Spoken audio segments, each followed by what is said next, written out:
Hello and welcome to the program. I'm Shola Shieli. The Deputy Senate President, Ovie Omoagege, who chaired the Special Ad hoc Committee on the Review of the 1999 Constitution, has laid its Constitution Amendment report before the lawmakers.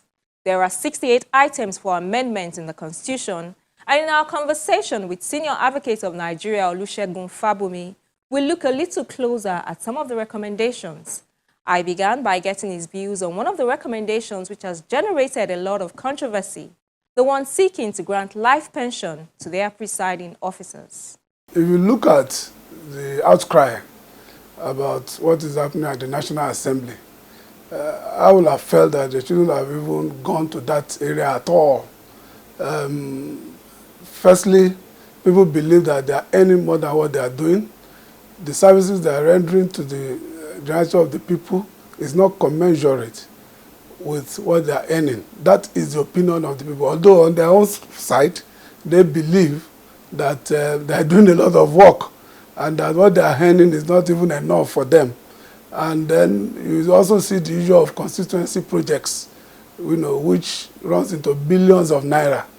So if you take all those together and now coming up to say after you have left the National Assembly, you should also have pension. But think of it, I mean, you were elected by the people to serve for a period of time. So I don't think the issue of pension should come in at all. The House of Reps Special Ad hoc Committee has also recommended immunity for presiding officers of the National Assembly and judicial officers. Now, don't you think that this can cause a conflict of interest, especially for the judicial officers? Or what are your thoughts about this one? Even for both, none is necessary. If you look at what are the legislators doing that require them not to be probed after they've concluded their terms in office, they should allow people to take cause actions against them. If they have nothing to be afraid of, you don't have any skeleton in your cupboard, why should you have immunity? The reason for immunity of the governor, let me start from the president, vice president, governor, and the deputy governor, is clearly stated. It's not to disturb them from carrying out their duties while they are in office. Because if there are too many cases or actions against them, they will not concentrate. They will spend all their time, defending court cases and actions. And then you now have to attend to those court cases personally. You have to appear in court personally. And that was the reason. So if you are, as a legislator, elected by the people, and then you have left office, and you are now saying that people should not issue actions again, or while even you are there. Without a court order. Without a court order. No. It's not necessary. If you have no skeleton in your cupboard, let people be free to institute and take action against. And even for judges, I mean, I'm sorry to say it's my area, it's my constituency, but if you don't do anything that will necessitate anybody, if you have that can, so many things about corruption that people are talking about, crying about in Nigeria today, and you now have court order before judges or people in the House of Assembly or legislative can be prosecuted. No, it's taking it higher than what is expected. People will cry more about corruption because it means that you cannot take action against anybody. And then, like you have pointed out, although there are some people who have not soiled their hands, who have integrity, have reputation, good character, they will do it the way it comes to them. But how many? And then, if you know that order is going to be against you, will you grant it? We are all human beings. So it is better for us to leave it as it were today. Now let's look at some other recommendations. There's the one seeking to create permanent legislative seats for women in the National Assembly and the State Houses of Assembly. I think what we should dare at is bringing in more women into politics. If you look at what is happening, that is what no, seeks to address. You cannot create a provision in the Constitution making some things permanent for some people. whatever the gender. Why not? No, you cannot. You cannot. It's going to create a problem even now and future. Why I'm saying this is, look, what is good for the goose is also good for the gander. You are talking of women today. When women start, look, in the judiciary today, majority of the people who are judges are women. True. In the magistracy, they are women. And some other offices.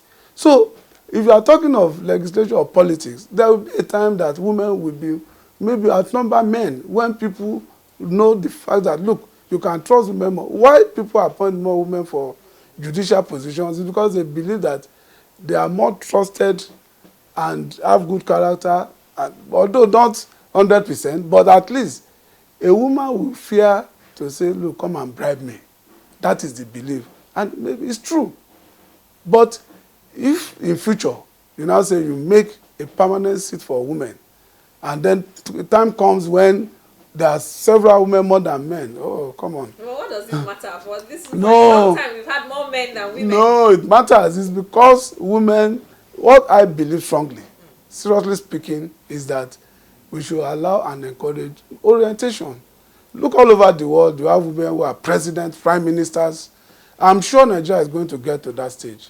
But we shouldn't create permanency. No, it even Not looks, in our legislature. no, it even looks odd somehow that for a gender, you make the seat permanent, and for the other gender, you say no.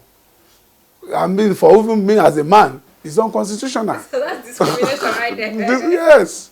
Now, coming to your constituency, a lot of people have called for the separation of the office of the Attorney General of the Federation from the Minister of Justice, and even at the state level. What are your thoughts on that one? Because we've been down this road several times. Do you think that the time is finally ripe for this separation? Well, it is, but the people involved, I'm not sure they are ready for it. How do you mean? Yes. You know, if it's separated, you are giving another part of the office to another person. You wield a lot of power and influence, and it's political. And most of the people that are appointed, majority, are also politicians. You must be involved one way or the other for you to be appointed. But seriously speaking, those two offices should be separated, especially in our own climate, with what we are seeing. For example, I mean, you are aware of the case of former Attorney General during Musa Yar'Adua Michael Andoaka, in which his behavior was repugnant to the position he held as the Attorney General of the Federation. And the reason being that he was alluding more to the political side than professionalism. If you are taught well about his profession, that even though I was appointed by the politicians, I should think more of professionalism. He should have behaved the way he behaved. Because he even lost his rank. He lost his rank. He's even been barred from holding public office for life. Yes.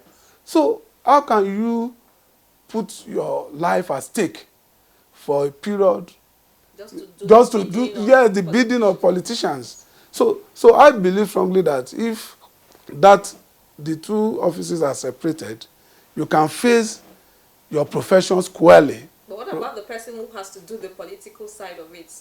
Will still not be the outcome? Well, you see, the point is just the reputation, character, and integrity of the person involved. And that's why so many people don't want to join politics. Look, let me give you a very straightforward example.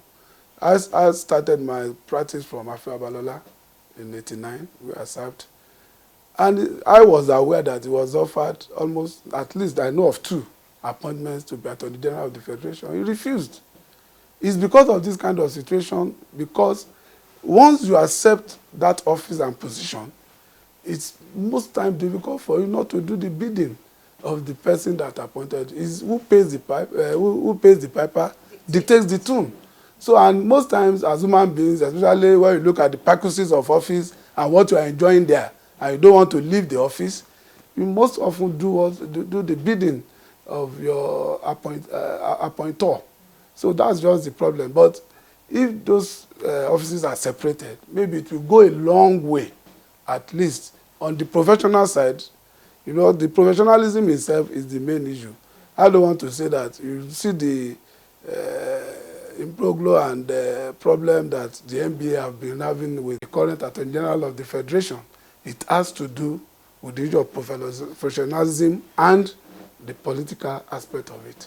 There are also provisions for diaspora voting and independent candidacy.